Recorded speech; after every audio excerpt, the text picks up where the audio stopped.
जय श्री कृष्णा, जय मदन गोपाल। मित्रों, फाल्गुन मास के शुक्ल पक्ष की एकादशी आमलकी एकादशी के नाम से सुविख्यात है। यह एकादशी दिनांक 14 मार्च को दिन सोमवार के दिन आ रही है। जैसा कि हम सभी जानते हैं, एकादशी व्रत प्रत्येक मास में 2 बार आता है, कृष्ण पक्ष में और शुक्ल पक्ष में। दोनों ही पक्षों की एकादशी का अपना ही विशेष महत्व होता है।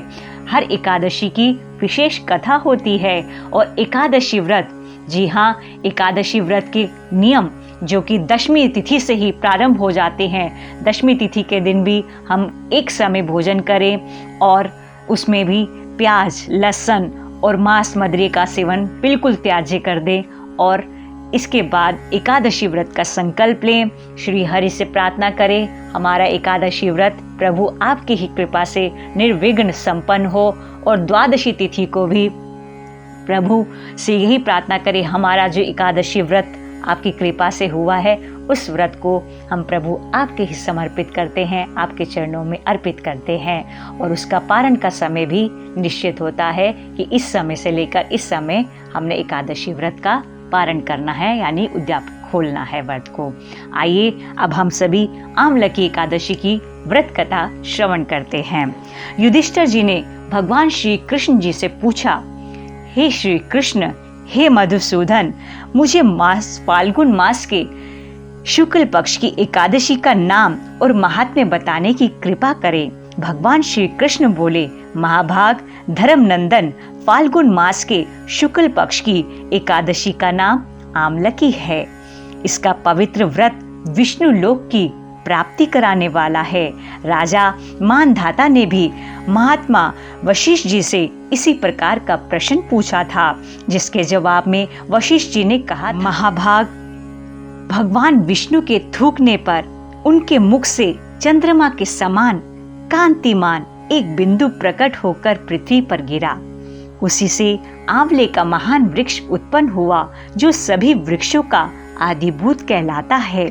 इसी समय प्रजा की सृष्टि करने के लिए भगवान ने ब्रह्मा जी को उत्पन्न किया, और ब्रह्मा जी ने देवता, दानव, गंधर्व, यक्ष, राक्षस, नाग तथा निर्मल अंतःकरण वाले महर्षियों को जन्म दिया। उनमें से देवता और ऋषि उस स्थान पर आए जहाँ विष्णु प्रिय आमलक का वृक्ष था। महाभाग, उसे देखकर देवताओं को बड़ा विस्मय हुआ, क्योंकि उस वृक्ष के बारे में वे नहीं जानते थे। उन्हें इस प्रकार विस्मय देख आकाशवाणी हुई, महर्षियों, यह सर्वश्रेष्ठ आमलक का वृक्ष है जो विष्णु जी को अति प्रिय है। इसके स्मरण मात्र से गोदान का फल मिलता है। स्पर्श करने से इससे दुगना और फल भक्षण करने से तिगुना पुण्य प्राप्त होता है। यह सब पापों को हरने वाला वैष्णव वृक्ष है। इसके मूल में विष्णु, उसके ऊपर ब्रह्मा, स्कंद में परमेश्वर, भगवान रुद्र, शाखाओं में मुनि, टहनियों में देवता, पत्तों में वसु, फूलों में मरुदगण और फलों में समस्त प्रजापति वास करते हैं। आमलक सर्वदेव में है, अतः विष्णु भक्त पुरुषों के लिए यह परम पूज्य है। इसलिए सदा प्रयत्न पूर्वक आमलक का सेवन करना चाहिए। ऋषि बोले, आप कौन हैं? देवता हैं या कोई और? हमें ठीक ठीक बताइए। पुनः आकाशवाणी हुई, जो संपूर्ण भूतों के कर्ता और समस्त भुवनों के सृष्टा हैं, जिन्हें विद्वान पुरुष भी कठिनता से देख पाते हैं, मैं वही सनातन विष्णु हूँ। देवादिदेव भगवान विष्णु का यह कथन सुनकर वे ऋषिगण भगवान की स्तुति करने लगे। इससे भगवान श्री हरि संतुष्ट हुए और बोले, महर्षियों, तुम्हें कौन सा अभिष्ट वरदान दूं? ऋषि बोले, भगवान, यदि आप संतुष्ट हैं तो हम लोगों के हित के लिए कोई ऐसा व्रत बतलाइए जो स्वर्ग और मोक्ष रूपी फल प्रदान करने वाला हो। श्री विष्णु जी बोले, महर्षियों, फाल्गुन मास के शुक्ल पक्ष में यदि पुष्य नक्षत्र से युक्त एकादशी हो तो वह महान पुण्य देने वाली और बड़े बड़े पातकों का नाश करने वाली होती है।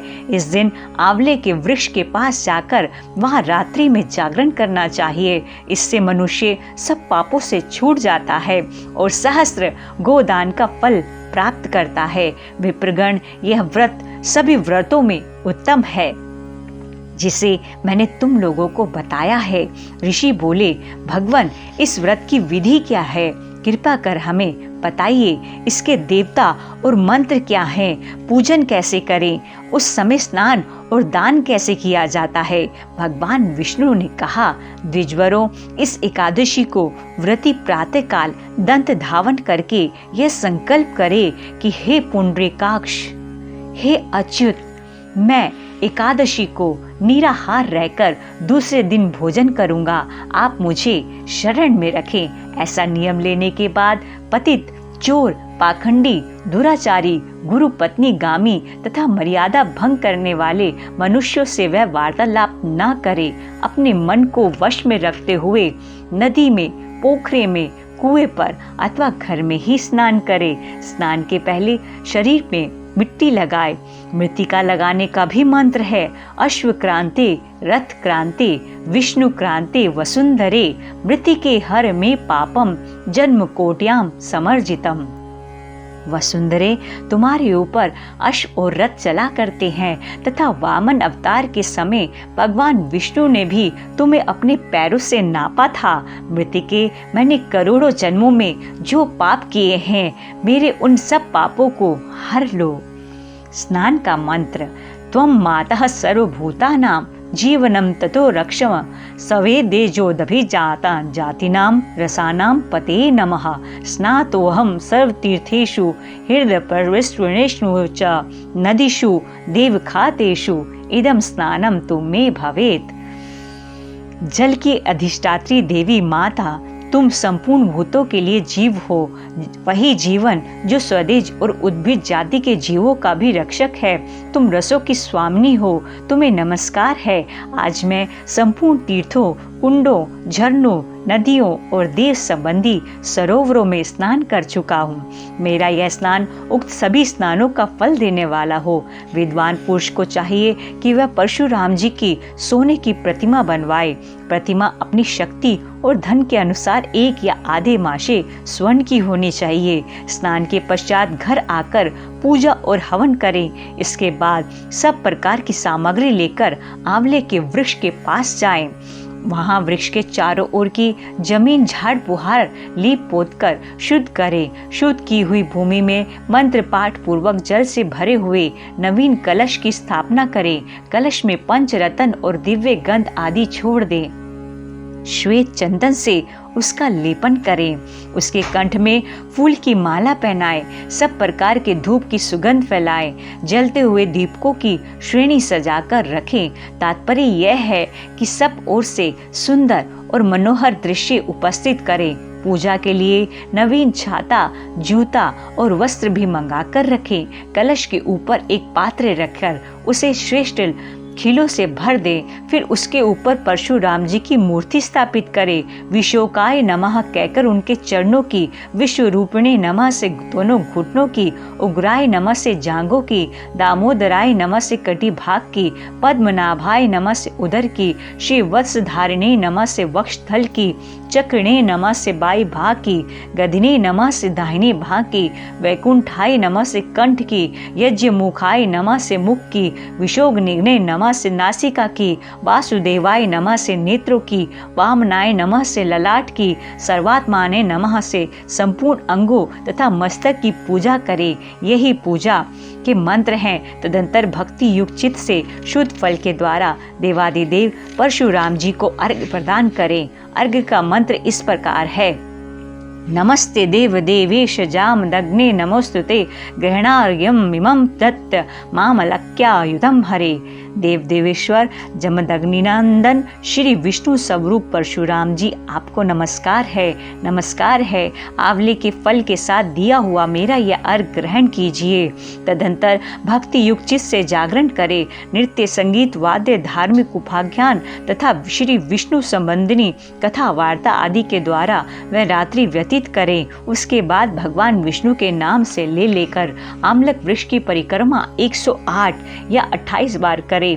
फिर सवेरा होने पर श्री हरि की आरती करें। ब्राह्मण की पूजा करके वहाँ की सब सामग्री उसे निवेदित कर दें। परशुराम जी का कलश, 2 वस्त्र, जूता आदि सभी वस्तुएं दान कर दे और यह भावना करें कि परशुराम जी के स्वरूप में भगवान विष्णु जी मुझ पर प्रसन्न हो। तत्पश्चात आमलक का स्पर्श करके उसकी प्रदक्षिणा करें और स्नान करने के बाद विधि पूर्वक ब्राह्मणों को भोजन कराएं। तदंतर कुटुंबियों के साथ बैठकर स्वयं भी भोजन करें। संपूर्ण तीर्थों के सेवन से जो पुण्य प्राप्त होता है तथा सब प्रकार के दान देने से जो फल मिलता है वह सब उपयुक्त विधि के पालन से ही सुलभ होता है। समस्त यज्ञों की अपेक्षा भी अधिक फल मिलता है, इसमें तनिक भी संदेह नहीं है।